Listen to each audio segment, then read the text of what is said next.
और अब हम आ गए हैं बागेश्वर धाम में। और आइए आपको ले चलते हैं हम अंदर और दिखाते हैं क्या कुछ व्यवस्थाएं हैं वहाँ की। पूरा प्रसारण हम आपको दिखाएंगे आज, तो बने रहें हमारे साथ प्रारंभ से अंत तक। यहाँ पर सभी आने जाने वालों की चेकिंग हो रही है, सामानों की चेकिंग हो रही है, स्कैनिंग की जा रही है, उसके बाद ही अंदर प्रवेश दिया जा रहा है।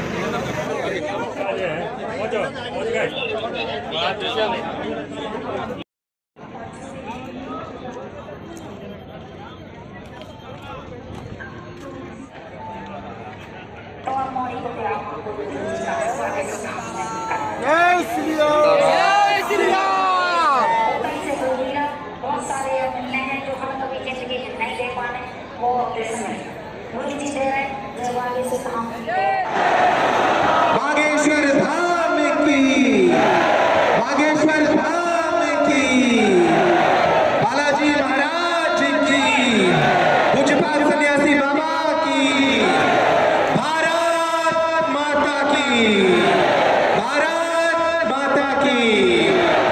आज का ये गरिमापूर्ण कार्यक्रम भारत के यशस्वी प्रधानमंत्री माननीय श्री नरेंद्र मोदी जी की उपस्थिति में अब प्रारंभ हो चुका है।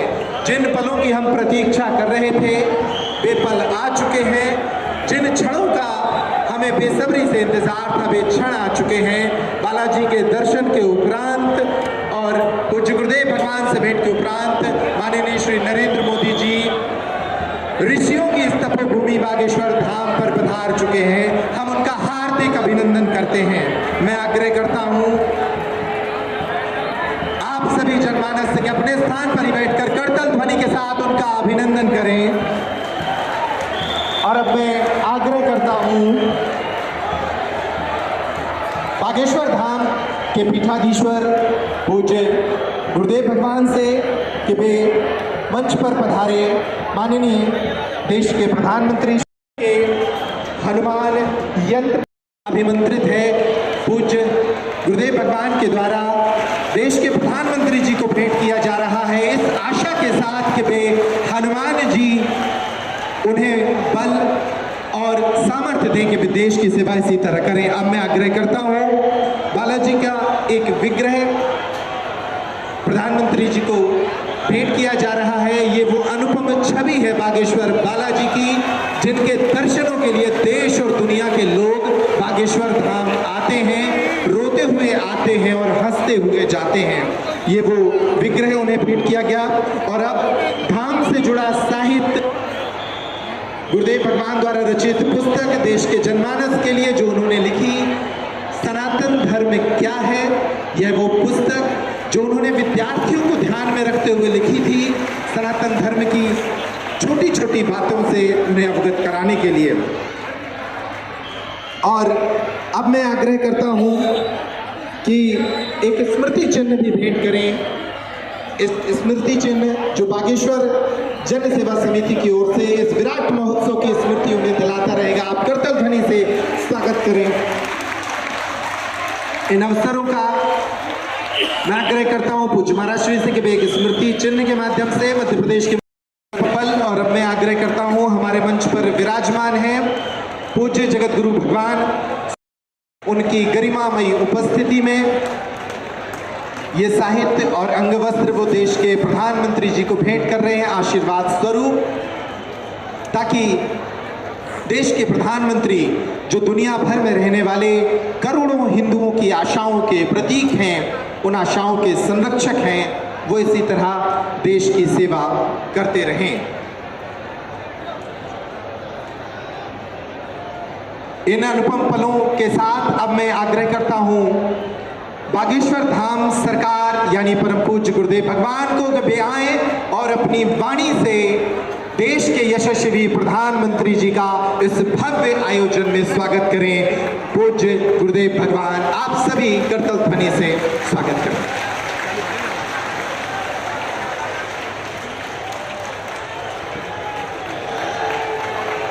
जय श्री राम। बागेश्वर धाम की, बालाजी हनुमान की, परम पूज्य श्री जगत गुरु भगवान की, सभी संत जनों की पूज्य श्री बद्रीनाथ वाले महाराज जी की, परम पूज्य श्री परमार्थ निकेतन वाले महाराज जी की, परम पूज्य श्री दीदी माँ रितंबरा जी की, आज के उत्सव की हम सब बहुत उत्साहित हैं, हम सब बड़े प्रसन्न हैं। आज पावन तीर्थ बागेश्वर धाम बुंदेलखंड की वो भूमि जो वीरों की भूमि है, हीरों की भूमि है, संतों की भूमि है, महंतों की भूमि है, और एक अनूठा पल बुंदेलखंड के इतिहास में आया है कि परम पूज्यपाद एक तरफ संत भगवान व्यासपीठ के महापुरुष विराजमान है, तो दूसरी तरफ विश्व के सबसे लोकप्रिय नेता भारत के यशस्वी माननीय प्रधानमंत्री जी विराजमान।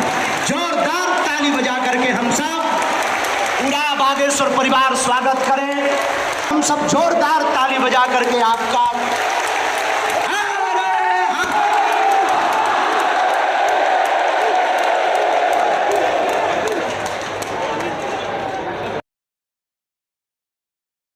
तब भी धन्यवाद नहीं चुकेगा, क्योंकि 60 दिन में दूसरी बार बुंदेलखंड के प्रति लाड़ और प्यार बरसाने के लिए आए हुए हैं।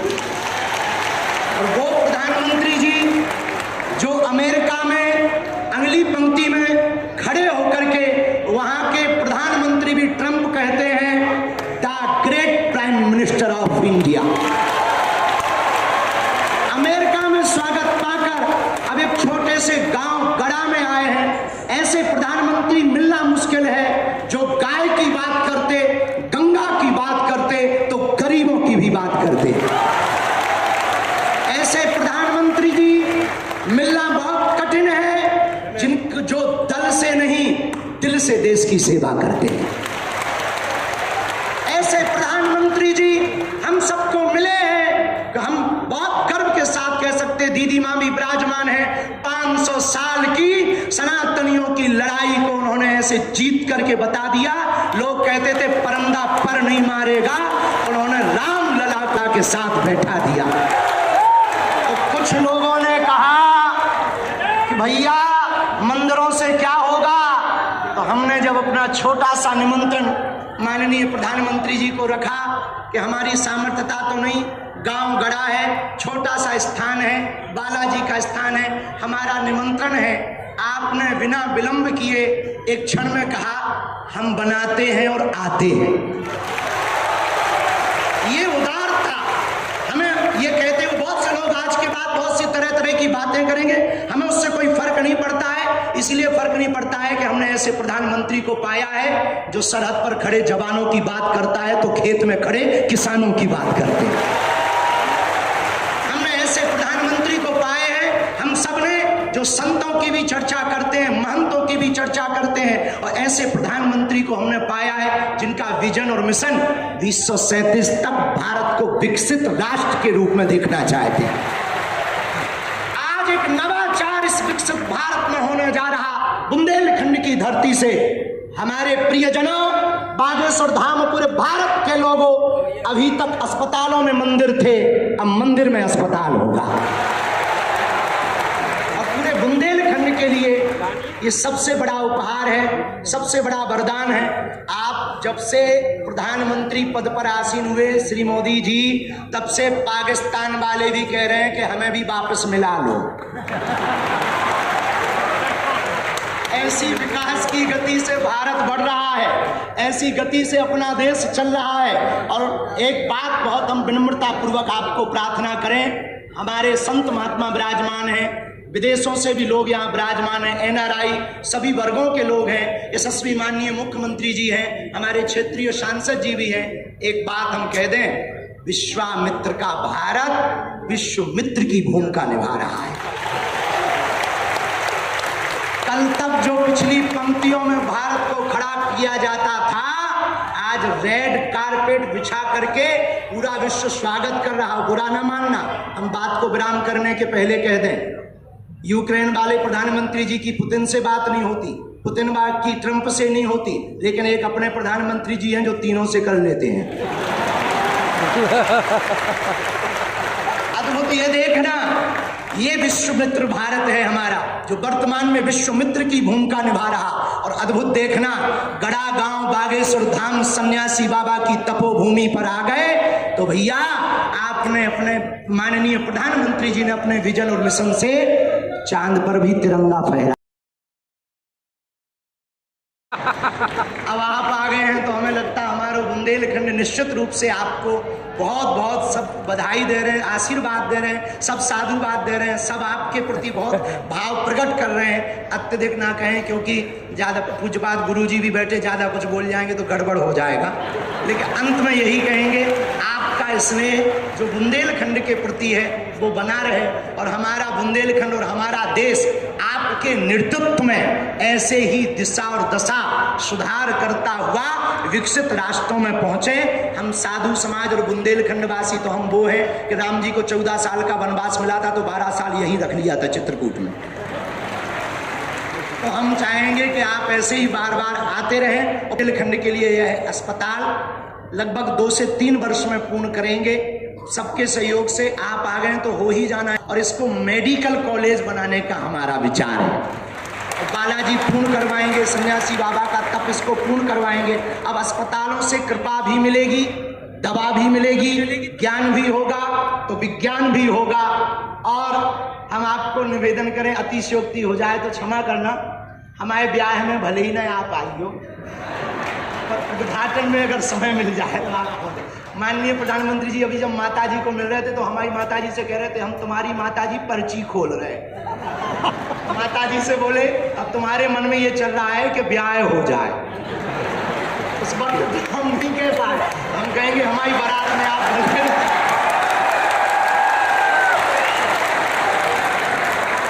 और हमने जब माता जी के प्रति आपका भाव देखा, सॉल लाए माता जी के लिए और हमें मिला संदेशा कि 5 मिनट हम माता जी को मिले। हम माता जी का जैसे ही भाव माता जी के प्रति देखा, हमने वहीं बैठे बैठे प्रण लिया कि माननीय प्रधानमंत्री जी की माता जी के नाम से इस अस्पताल में एक वार्ड बनाया जाएगा। हमारे मन में ये आया और बस यही कहेंगे, हम तो कुछ जानते नहीं हैं, ज़्यादा पढ़े लिखे भी नहीं, अंत में यही कहेंगे आप स्वस्थ रहें और आप ऐसे ही सत्ता में रहें ताकि भारत ऐसे ही विकास करता रहे। हरे हरे बागेश्वर धाम की, सन्यासी बाबा की, दादा गुरु जी की और भैया जी को आज के कार्यक्रम से बुरो लगे। मंत्री, मैं एक बार अपनी ओर से, सरकार की ओर से, आप सबकी ओर से आपका स्वागत करता हूँ, अभिनंदन करता हूँ। बोले बागेश्वर धाम की, महाराजा छत्रसाल की। आज यहाँ यशस्वी प्रधानमंत्री का जब आगमन हुआ है, उसके साथ साथ सारा संत वृंद अपना आशीष देने के लिए, आज का दिन तो देवता भी आशीर्वाद दे रहे होंगे, इतना भव्य धाम अपना जगमगा रहा। इंद्र का इंद्रासन भी आज अलग प्रकार से कहीं न कहीं थोड़ी ईर्ष्या कर रहा होगा। हमारे बीच परम पूज्य जगत गुरु साध्वी दीदी, चिदम्बरम महाराज साहब, सभी संत वृंद, हमारे माननीय अध्यक्ष जी, माननीय गवर्नर साहब, यशस्वी प्रधानमंत्री के साथ जब विराजमान है, मैं थोड़ी धृष्टता के साथ कह रहा हूँ कि हमारे लिए वास्तव में ये बुंदेलखंड के प्रति पहली बार हो रहा है यशस्वी प्रधानमंत्री का इतना स्नेह कि हमारे लिए पहले यहाँ ये बुंदेलखंड की धरती यशस्वी प्रधानमंत्री के आने से केन बेतवा नदी के माध्यम से पूरे क्षेत्र के लिए जल की इतनी बड़ी सौगात दी, वाकई अद्भुत दी है। हमारा पूरा बुंदेलखंड उत्तर प्रदेश और मध्य प्रदेश का मिला करके स्वर्गीय भारत रत्न अटल बिहारी वाजपेयी की उस भावना को लेकर के जो वास्तव में बुंदेलखंड लोग हमारे लिए बात अपने आन बान शान की हो तो प्राण की बाजी लगा करके वीरता का नया प्रतिमान बना सकते हैं। लेकिन जो प्रकृति की मार थी, जहां सूखा पड़ता था, वहां आपके आशीर्वाद से सुखी रहने का आशीर्वाद मिला है। ये आपकी कृपा है, आपकी मेहरबानी है। और उससे बड़ा दो राज्यों के बीच, राजस्थान हो, मध्य प्रदेश हो, उत्तर प्रदेश हो, एकमात्र ये वाकई स्वर्णिम काल चल रहा माननीय प्रधानमंत्री जी, जिनके कारण, आपके कारण से सभी राज्यों के बीच ये अनावश्यक झगड़े और ये इनके बीच पानी के बंटवारों को लेकर पूरे दुनिया भर में भारत की खराब छवि बनती थी। लेकिन आपने ये परस्पर समन्वय पे आशीर्वाद देते हुए, और आशीर्वाद के लिए भी कितना बड़ा आशीर्वाद, केन बेतवा नदी का 1 लाख करोड़ का प्रोजेक्ट 90,000 करोड़ आप दे रहे हो, ये कितना बड़ा आशीर्वाद है। ये वाकई बहुत अद्भुत समय चल रहा है। 70,000 करोड़ का राजस्थान के साथ पार्वती कालीसिंध चंबल प्रोजेक्ट, लेकिन आपके आशीर्वाद से उसकी भी 90% राशि माननीय केंद्र सरकार के माध्यम से प्रधानमंत्री जी दे रहे हैं। ये वाकई अद्भुत समय चल रहा है। जो वसुधैव कुटुंबकम की बात हम सुनते थे, आपका मन कितना बड़ा है, कितना उदार है। कोविड के काल में आप देशवासियों की भी रक्षा करते और 40 से ज्यादा देशों में दवाई पहुंचा करके अपनी उस भावना का भी आप आशीर्वाद देते और हमारी सनातन संस्कृति की उस ध्वजा को दुनिया में पुनर्स्थापित करते।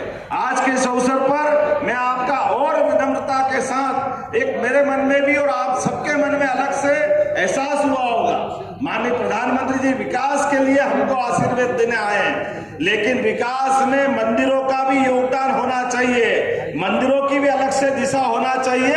ये दृष्टि देने का काम भी आप कर रहे हैं। यहाँ कैंसर रिसर्च सेंटर के स्थापना के साथ, और महाराज जी तो अब और आगे बढ़ गए, मेडिकल कॉलेज का संकल्प ले रहे हैं प्रधानमंत्री की मौजूदगी में। ये बुंदेलखंड के अंदर सबसे बड़ी सौगात होगी। मैं पुनः आपका वंदन करता हूँ, अभिनंदन करता हूँ और धन्यवाद देता हूँ। हमारे लिए आज यही समय है। मैं मान के चलता हूँ, अयोध्या की बात आई, मैं बाबा महाकाल के महालोक का भी साक्षी था।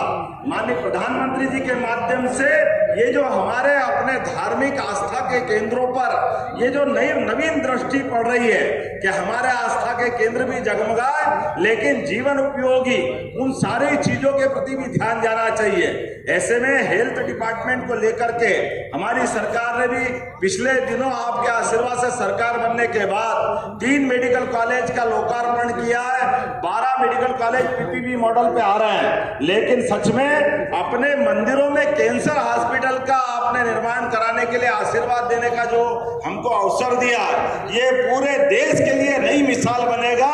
नया एक प्रकार का आह्वान करते हुए कि आपका ये आशीर्वाद सदैव मिलता रहे। मैं मान के चलता हूं मध्य प्रदेश की धरती पर कई कारण से आपका आगमन आज हमारे लिए बहुत उल्लेखनीय है। कल आप ग्लोबल इन्वेस्टर समिट के माध्यम से विश्व के सभी उद्योगपतियों के साथ मध्य प्रदेश को आशीर्वाद देने के लिए, देश के अंदर भी देश के बाहर भी, और ये आपकी ही कुशल मार्गदर्शन है कि कहां 2014 में 11वें नंबर पर भारत का स्थान था, लेकिन समान रूप से सभी क्षेत्रों में काम करते हुए भारत अपने को 250 साल से ज्यादा गुलाम बनाने वाले इंग्लैंड को पीछे छोड़ करके 5वें स्थान पे लिया है।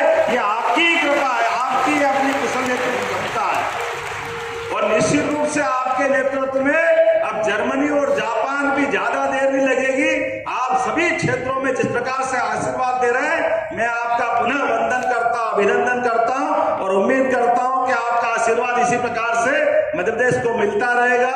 एक बार फिर मैं बागेश्वर धाम के महाराज जी को भी बधाई देता हूं, जिन्होंने मंदिर का काम आधा छोड़ करके पहले कैंसर हॉस्पिटल का काम हाथ में लिया है। मैं आपको भी बधाई देता हूं महाराज जी। आज का यही समय है जिसको माननीय प्रधानमंत्री जी के शब्दों में यही समय है, सही समय है। इससे अच्छा क्या समय हो सकता है। नेक काम को तुरंत करते हुए जो आपने अद्भुत एक नया संकल्प लिया है, हम सब आपके उस संकल्प के साथ रहेंगे। मैं पुनः महाराज जी का भी अभिनंदन करता हूँ, जगत गुरु जी का भी प्रणाम करता हूँ, सारे संत वृंद का प्रणाम करते हुए यशस्वी प्रधानमंत्री को पुनः धन्यवाद देता हूँ। आपका ऐसा स्नेह मिलता रहे ताकि प्रगति के काम समान रूप से ऐसे हम चलाते रहे। बोलिए बागेश्वर धाम की, बोलिए बागेश्वर धाम की। और अब वह क्षण आ गया है जब देश के यशस्वी प्रधानमंत्री जी साधना से संपन्न इस धरती को मानव उपयोगी साधनों से संपन्न। बोलिए जय श्री राम।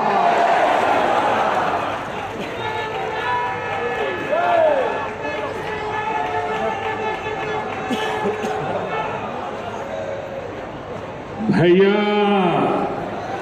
हराओ बोलो,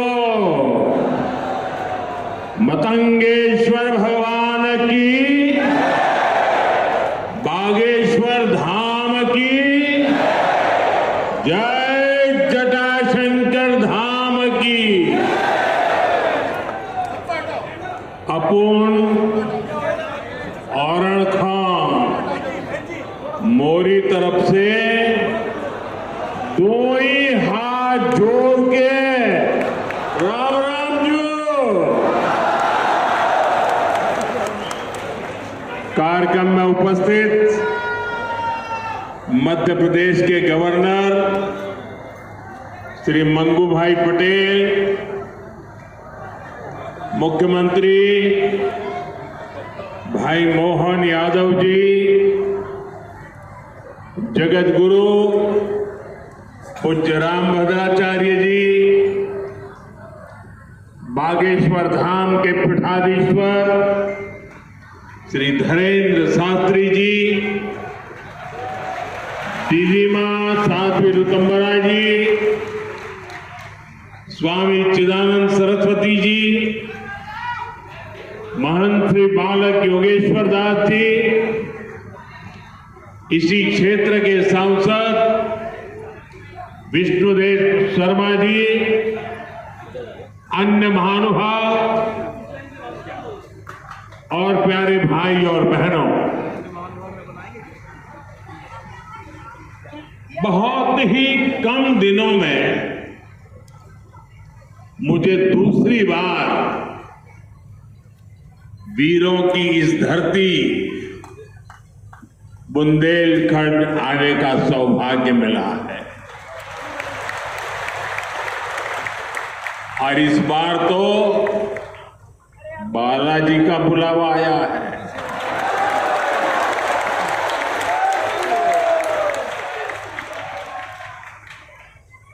ये हनुमान जी की कृपा है कि आस्था का ये केंद्र अब आरोग्य का केंद्र भी बनने जा रहा है। अभी मैंने यहां Shri Bageshwar Dham medical science and research institute का भूमि पूजन किया है। ये संस्थान 10 एकड़ में बनेगा। पहले चरण में ही इसमें 100 बेड्स की सुविधा तैयार होगी। मैं इस पुनीत कार्य के लिए श्री धीरेन्द्र शास्त्री जी का अभिनंदन करता हूं और बुंदेलखंड के लोगों को बहुत बहुत बधाई देता हूं। साथियों, आजकल हम देखते हैं कि नेताओं का एक वर्ग ऐसा है जो धर्म का मखौल उड़ाता है, उपहास उड़ाता है, लोगों को तोड़ने में जुटा है। और बहुत बार विदेशी ताकतें भी इन लोगों का साथ देकर देश और धर्म को कमजोर करने की कोशिश करती दिखती है। हिंदू आस्था से नफरत करने वाले ये लोग सदियों से किसी न किसी भेष में रहते रहे हैं। गुलामी की मानसिकता से घिरे हुए लोग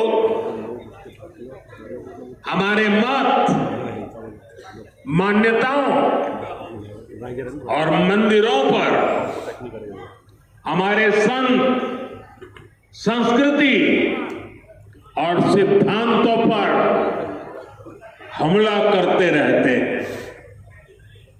ये लोग हमारे पर्व, परंपराओं और प्रथाओं को गाली देते हैं।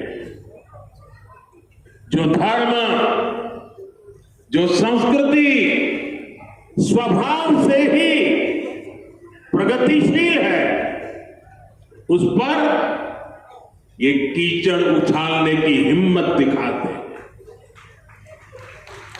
हमारे समाज को बांटना, उसकी एकता को तोड़ना ही इनका एजेंडा है। इस माहौल में मेरे छोटे भाई धीरेन्द्र शास्त्री जी काफी समय से देश में एकता के मंत्र को लेकर लोगों को जागरूक करते रह रहे हैं। अब उन्होंने समाज और मानवता के हित में एक और संकल्प लिया। इस कैंसर संस्थान के निर्माण की ठानी है। यानी अब यहां बागेश्वर धाम में भजन, भोजन और निरोगी जीवन तीनों का आशीर्वाद मिलेगा। साथियों, हमारे मंदिर, हमारे मठ, हमारे धाम, ये एक और पूजन और साधना के केंद्र रहे हैं, तो दूसरी ओर विज्ञान और सामाजिक चिंतन के भी, सामाजिक चेतना के भी केंद्र रहे। हमारे ऋषियों ने ही हमें आयुर्वेद का विज्ञान दिया। हमारे ऋषियों ने ही हमें योग का वो विज्ञान दिया जिसका परचम आज पूरी दुनिया में लहरा रहा है।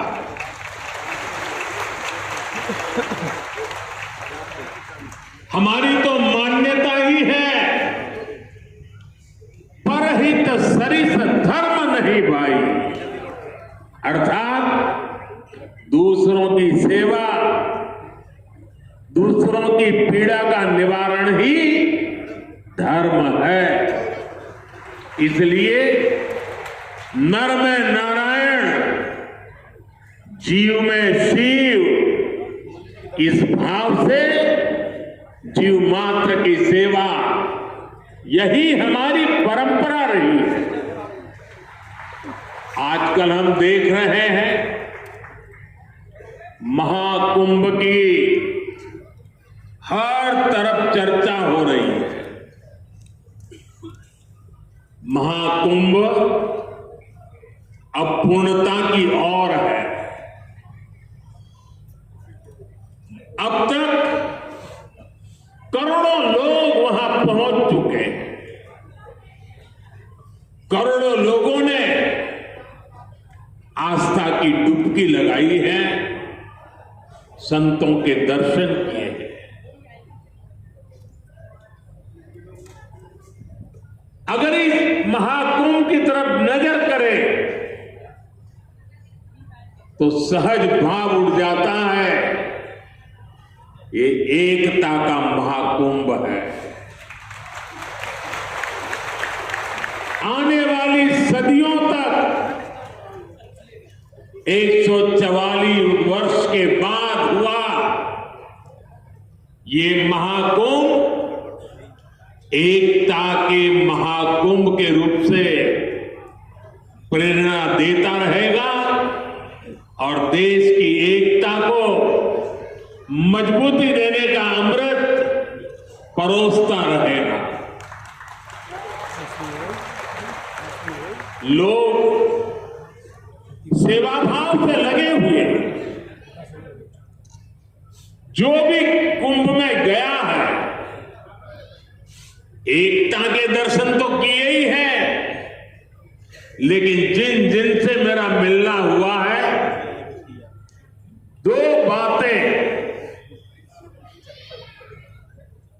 महाकुंभ में गए हुए हर व्यक्ति के मुंह से हिंदुस्तान के कोने कोने में सुनाई देती है। एक, वे जी भर करके स्वच्छता कर्मियों की उनके गुणगान करते हैं। 24 घंटे जिस सेवा भाव से इस एकता के महाकुंभ में स्वच्छता के कार्य को संभाल रहे हैं, मैं आज उन सभी स्वच्छता के साथियों को आदरपूर्वक नमन करता हूं। दूसरी एक विशेषता है जो हमारे देश में बहुत कम सुनने को मिलती है, और इस बार मैं देख रहा हूं एकता के इस महाकुंभ से आए हुए हर यात्री कह रहा है कि इस बार एकता के महाकुंभ में पुलिस कर्मियों ने जो काम किया, एक साधक की तरह, एक सेवाव्रती की तरह पूरी नम्रता के साथ देश के कोटि कोटि जनों को संभालना इस एकता के महाकुंभ में जिन पुलिस कर्मियों ने देश के लोगों का दिल जीत लिया है, वे भी बधाई के पात्र हैं। लेकिन भाइयों बहनों, प्रयागराज के इसी महाकुंभ में इसी सेवा भावना के साथ अनेक विध समाज सेवा के प्रकल्प चल रहे हैं। अगर मैं सभी सेवा प्रकल्पों की चर्चा करूं तो शायद मेरा अगला कार्यक्रम डिस्टर्ब हो जाएगा, लेकिन मैं एक का उल्लेख करना चाहता हूं। इस एकता के महाकुंभ में नेत्र महाकुंभ चल रहा है। इस नेत्र महाकुंभ में देश के कोने कोने से आए हुए यात्री, गरीब परिवारों से आए हुए लोग, उनकी आंखों की जांच होती है, मुफ्त में होती है। नेत्र चिकित्सक देश के गणमान्य डॉक्टर 2 महीने से वहां बैठे हुए हैं, और इस नेत्र महाकुंभ में अब तक 2 लाख से ज्यादा मेरे भाई बहनों की आंखों की जांच हो चुकी है।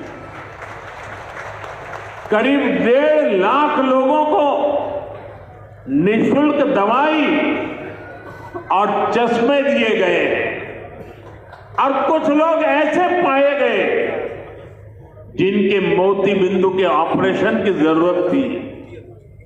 तो इस नेत्र महाकुंभ से चित्रकूट और अगल बगल के स्थानों पर जहां पर अच्छी नेत्र चिकित्सा की अस्पतालें थी, करीब 16,000 मोतियाबिंद के ऑपरेशन के लिए उन अस्पतालों में भेज करके एक भी पैसे का खर्च बिना उन सबके मोतियाबिंद के ऑपरेशन किए गए।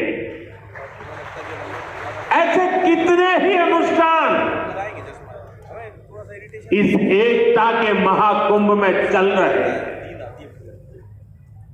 भाइयों बहनों, ये सब कौन कर रहा है? हमारे साधु संतों के मार्गदर्शन में हजारों डॉक्टर, हजारों स्वयंसेवक स्वतः स्फूर्त भाव से, समर्पित भाव से, सेवा भाव से इसमें लगे हुए। जो लोग एकता के इस महाकुंभ में जा रहे हैं, वो इन प्रयासों की सराहना कर रहे हैं। भाइयों बहनों, ऐसे ही भारत में कितने ही बड़े बड़े अस्पताल भी हमारी धार्मिक संस्थाओं द्वारा चलाए जा रहे हैं। धार्मिक ट्रस्ट के द्वारा हेल्थ और साइंस से जुड़े कितने ही रिसर्च इंस्टीट्यूट चलाए जा रहे हैं। करोड़ों गरीबों का इलाज और सेवा इन संस्थानों में होती है। मेरी दीदी मां यहां बैठी है, अनाथ बालिकाओं के लिए जिस प्रकार से समर्पण भाव से वो सेवा करती है, अपना जीवन बेटियों के लिए उन्होंने समर्पित कर दिया। साथियों, यही पास में हमारे बुंदेलखंड का चित्रकूट, प्रभु राम से जुड़ा ये पवित्र तीर्थ खुद दिव्यांगों और मरीजों की सेवा का कितना बड़ा केंद्र है। मुझे खुशी है इस गौरवशाली परंपरा में बागेश्वर धाम के रूप में एक और नया अध्याय जुड़ने जा रहा है। अब बागेश्वर धाम में आरोग्य का आशीर्वाद भी मिलेगा। मुझे बताया गया है यहां 2 दिन बाद महाशिवरात्रि के दिन 251 बेटियों के सामूहिक विवाह महोत्सव का भी आयोजन होगा। मैं एक पुण्य कार्य के लिए भी बागेश्वर धाम की सराहना करता हूं। मैं सभी नवविवाहिता दंपतियों को, मेरी बेटियों को सुंदर और सुखी जीवन के लिए अग्रिम बधाई देता हूं, हृदय से आशीर्वाद देता हूं। साथियों, हमारे शास्त्रों में कहा गया है, शरीर माध्यम खलु धर्म साधनम, अर्थात हमारा शरीर, हमारा स्वास्थ्य ही हमारे धर्म, हमारे सुख और हमारी सफलता का सबसे बड़ा साधन है। इसलिए जब देश ने मुझे सेवा का अवसर दिया तो मैंने सबका साथ सबका विकास के मंत्र को सरकार का संकल्प बनाया और सबका साथ सबका विकास के इस संकल्प का भी एक बड़ा आधार है सबका इलाज, सबको आरोग्य। इस विजन को पूरा करने के लिए हम अलग अलग स्तर पर फोकस कर रहे हैं। हमारा फोकस है बीमारी से बचाव पर। आप मुझे बताइए, यहां स्वच्छ भारत अभियान के तहत टॉयलेट, शौचालय हर गांव में बने हैं कि नहीं बने हैं? इससे आपकी मदद हुई कि नहीं हुई?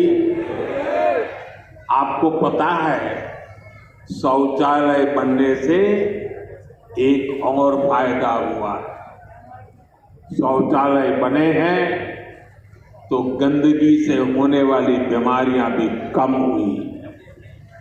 एक स्टडी कहती है जिन घरों में शौचालय बने वहां हजारों रुपये बीमारी पर खर्च होने से बचे।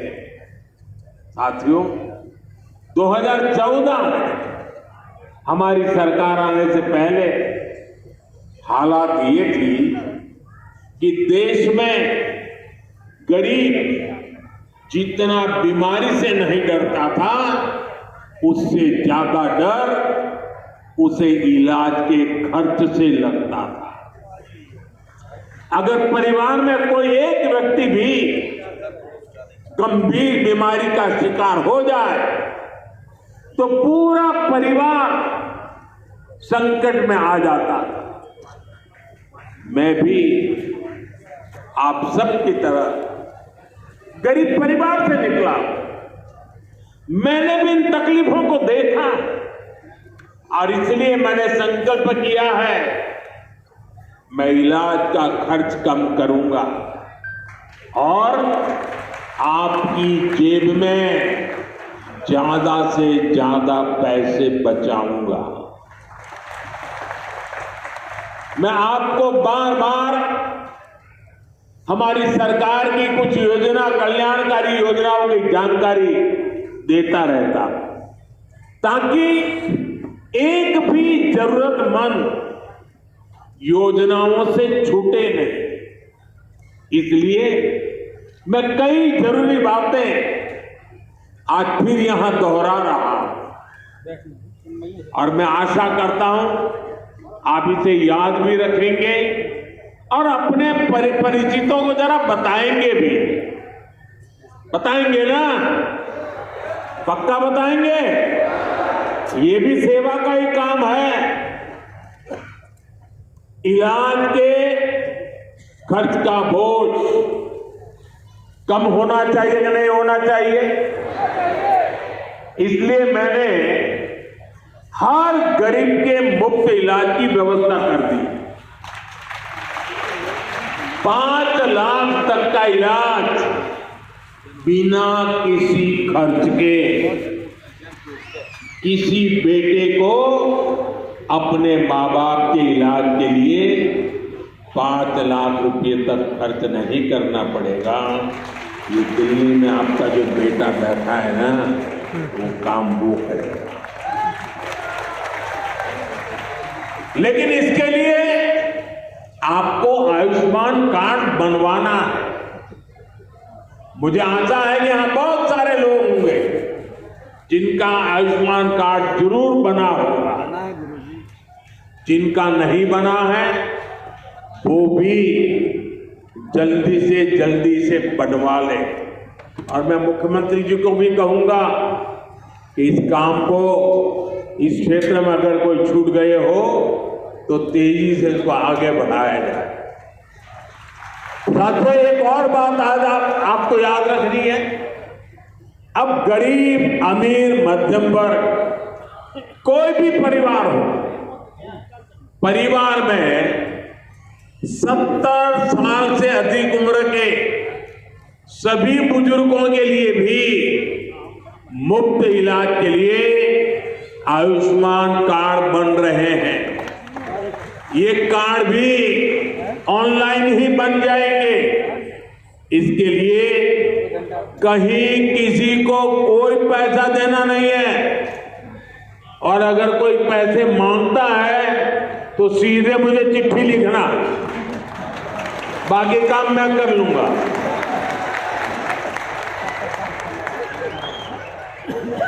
अगर कोई पैसा मांगता है तो क्या करेंगे आप? लिखेंगे? मैं इन संत महात्माओं को भी कहता हूं कि आप भी जरा आयुष्मान कार्ड का प्रबंध कर दीजिए ताकि आपको कभी बीमारी में मुझे सेवा करने का मौका मिले। आपको तो बीमारी आने वाली नहीं है, लेकिन अगर कहीं आ जाए तो भाइयों बहनों, कई बार इलाज के लिए अस्पताल में भर्ती होने की जरूरत नहीं पड़ती। डॉक्टर की लिखी दवाई घर पर ही खानी पड़ती है।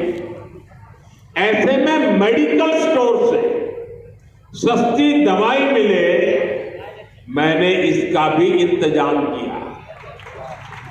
इस खर्च को कम करने के लिए देश में 14,000 से ज्यादा जन औषधि केंद्र खोले गए हैं। और ये जन औषधि केंद्र ऐसे हैं कि जो दवाई बाजार में 100 रुपये में मिलती है, ₹25। जन औषधि केंद्र में वही दवाई सिर्फ 15, 20, 25 रुपए में मिल जाती। अब आपका पैसा बचेगा या नहीं बचेगा? तो आपको जन औषधि केंद्र से दवाई लेनी चाहिए नहीं लेनी चाहिए? दूसरी एक बात मैं करना चाहता हूं, आजकल बहुत बार खबरें आती हैं गांव-गांव किडनी की भी बीमारी काफी फैल रही है। अब किडनी की बीमारी जब बढ़ जाती है तो लगातार डायलिसिस करानी पड़ती है,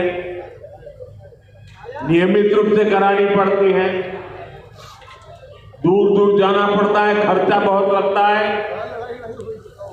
आपकी ये मुसीबत कम हो इसलिए हमने देश के 700 से ज्यादा जिलों में 1,500 से ज्यादा डायलिसिस सेंटर खोले हैं। यहां मुफ्त डायलिसिस की सुविधा भी उपलब्ध है। सरकार की इन सब योजनाओं की जानकारी आपको भी होनी चाहिए और आपको अपने परिचितों में भी सबको बताना चाहिए। तो मेरा इतना काम करोगे? जरा सब हाथ ऊपर करके बताइए, करोगे? आपको पुण्य मिलेगा, ये सेवा का काम है। साथियों, बागेश्वर धाम में कैंसर मरीजों के लिए इतना बड़ा अस्पताल खुलने जा रहा है क्योंकि कैंसर अब हर जगह बड़ी परेशानी बन रहा है। इसलिए आज सरकार, समाज, संत सब कैंसर के खिलाफ लड़ाई में मिलकर प्रयास कर रहे हैं। भाइयों बहनों, मुझे पता है गांव में अगर किसी को कैंसर हो जाए तो उससे लड़ना कितना मुश्किल होता है। पहले तो बहुत दिनों तक पता ही नहीं चलता कि कैंसर हुआ है। बुखार और दर्द की घरेलू दवाएं ही आमतौर पर लोग लेते रहते हैं और कुछ लोग तो पूजा जाप में चले जाते हैं, किसी तांत्रिकों के हाथ में फंस जाते हैं। जब तकलीफ बहुत बढ़ जाती है या गांठ दिखने लगती है तब जाकर बाहर दिखाते हैं, तब पता चलता है कि कैंसर हुआ है। और कैंसर का नाम सुनते ही पूरे घर में मातम छा जाता है, सब कोई घबरा जाता है, सारे सपने चूर चूर हो जाते हैं और ये भी समझ नहीं आता कि कहां जाना है, कहां इलाज कराना है। ज्यादातर लोगों को दिल्ली मुंबई का ही पता होता है। इसलिए हमारी सरकार इन सब तकलीफों के समाधान में लगी है। इस साल जो बजट आया है उसमें भी कैंसर से लड़ने के लिए कई सारी घोषणाएं की गई है और मोदी ने तय किया है कि कैंसर की दवाओं को और सस्ता किया जाएगा। अगले 3 साल में देश के हर जिले में कैंसर डे केयर सेंटर खोले जाएंगे। डे केयर सेंटर में जांच भी होगी और आराम करने की सुविधा भी होगी।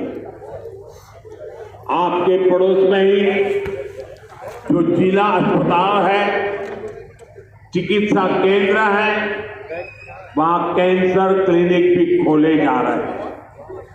लेकिन भाइयों बहनों, आपको मेरी एक बात अच्छी लगे या बुरी लगे, लेकिन इसको कुछ करना ही पड़ेगा। याद रखना और जीवन में लागू। कैंसर से सुरक्षा के लिए आपको भी सावधान और जागरूक होना पड़ेगा। सबसे पहली सावधानी ये है कि समय से कैंसर की पड़ताल, क्योंकि एक बार कैंसर फैल गया तो उसे हराना उतना ही मुश्किल हो जाता है। इसलिए हम 30 साल से ज्यादा उम्र के सभी लोगों की जांच के लिए एक अभियान चला रहे हैं। आप सबको इस अभियान का फायदा उठाना चाहिए, हिस्सा बनना चाहिए। लापरवाही नहीं करनी।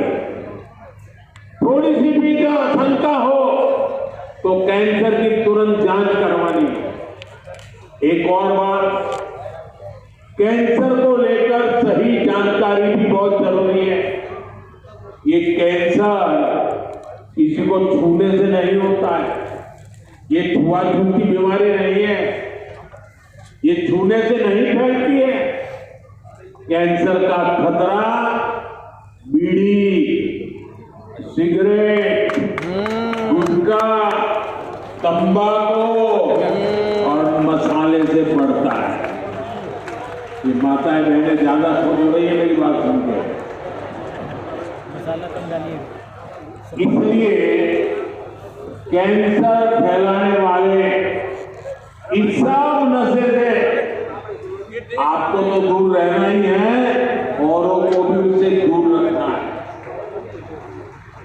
अपने शरीर और स्वास्थ्य का ख्याल रखना है। और मैं आशा करता हूं अगर हम सावधानी रखेंगे तो बालेश्वर धाम के कैंसर अस्पताल पर बोझ नहीं बनेंगे, यहां आने की जरूरत नहीं पड़ेगी। तो सावधानियां रखोगे ना, लापरवाही तो नहीं करोगे ना। साथियों, मोदी आपका सेवक बनकर आपकी सेवा में जुटा। मैं पिछली बार जब छतरपुर आया था तो यहां मैंने हजारों करोड़ रुपए की योजनाओं का लोकार्पण और शिलान्यास किया और अभी मुख्यमंत्री जी ने इसका वर्णन भी किया। आपको ध्यान होगा इनमें 45,000 करोड़ रुपए की एक बेतवा लिंक परियोजना है। ये परियोजना कितने दशकों से लटकी हुई थी, कितनी सरकारें आई चली गई, हर पार्टी के नेता भी बुंदेलखंड आते थे, यहां पानी की किल्लत बढ़ती ही चली गई। आप मुझे बताइए किसी सरकार ने अपना वादा पूरा किया? ये काम भी तब शुरू हुआ जब आपने मोदी को आशीर्वाद दिया। पीने का पानी और उसका संकट दूर करने के लिए भी तेजी से काम करो। जल जीवन मिशन यानी हर घर जल परियोजना के तहत बुंदेलखंड के गांव-गांव में पाइप से पानी पहुंचाया जा रहा है। गांव में पानी पहुंचे, हमारे किसान भाई बहनों की तकलीफ दूर हो, उनकी आय बढ़े। हम इसके लिए दिन रात मेहनत कर रहे हैं। भाई बहनों, बुंदेलखंड समृद्ध बने, इसके लिए जरूरी है कि हमारी माताएं बहनें भी उतनी ही सशक्त बने। इसके लिए हमने लखपति दीदी और ड्रोन दीदी जैसी योजनाएं शुरू की। हम 3 करोड़ बहनों को लखपति दीदी बनाने का लक्ष्य लेकर चल रहे हैं।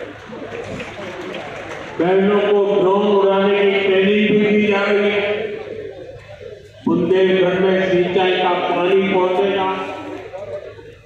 बहनें ड्रोन बचाव करेगी, खेती में मदद करेगी, तो हमारा बुंदेलखंड समृद्धि के रास्ते पर आगे बढ़ेगा। 3-4 साल हो गए। भाई बहनों, गांव में ड्रोन तकनीक से एक और बड़ा जरूरी काम हो रहा है। स्वामित्व योजना के अंतर्गत ड्रोन से जमीन की पैमाइश करा के उसके पुख्ता कागज किए जा रहे हैं। यहाँ एमपी में तो इसे लेकर बहुत अच्छा काम अब इन कागजों पर लोग बैंक से आसानी से लोन भी ले रहे हैं। ये लोग रोजगार धंधे में काम आ रहा है, लोगों की आय बढ़ रही है। साथियों, बुंदेलखंड की महान धरती को विकास की नई ऊंचाई पर पहुंचाने के लिए डबल इंजन की सरकार दिन रात मेहनत कर रही है। मैं बागेश्वर धाम में कामना करता हूँ बुंदेलखंड समृद्धि और विकास की राह पर इसी तरह आगे बढ़ता रहे। और आज मैं हनुमान दादा के चरणों में आया तो मुझे लगा क्या ये धीरेन्द्र साथी अकेले ही पर्ची निकालेंगे कि मैं निकाल पाऊंगा। तो मैंने देखा कि आज हनुमान दादा की मुझ पे कृपा होती है कि नहीं होती है। तो हनुमान दादा जी ने मुझे आशीर्वाद दिया और मैंने आज पहली पर्ची निकाली, उनकी माता जी की पर्ची निकाली और जिसकी बात छात्री जी ने बता दी आपको। खैर साथियों, ये बहुत बड़ा अवसर है, बहुत बड़ा काम है। संकल्प बड़ा हो, संतों के आशीर्वाद हो, प्रभु की कृपा हो तो समय सीमा में सब पूर्ण होता है। और आपने कहा है कि इसके उद्घाटन के लिए मैं आऊं, दूसरा कहा है कि उनकी बारात में मैं आऊं। मैं आज सार्वजनिक रूप से वादा करता हूं, दोनों काम कर दूंगा।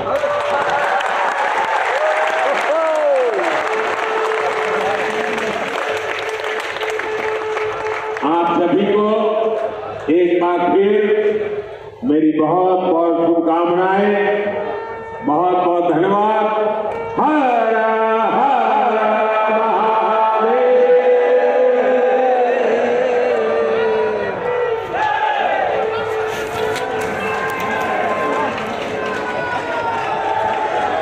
वो नारे रुकने नहीं चाहिए। हमारे साथ बने रहने के लिए आपका बहुत बहुत शुक्रिया, आभार, नमस्कार।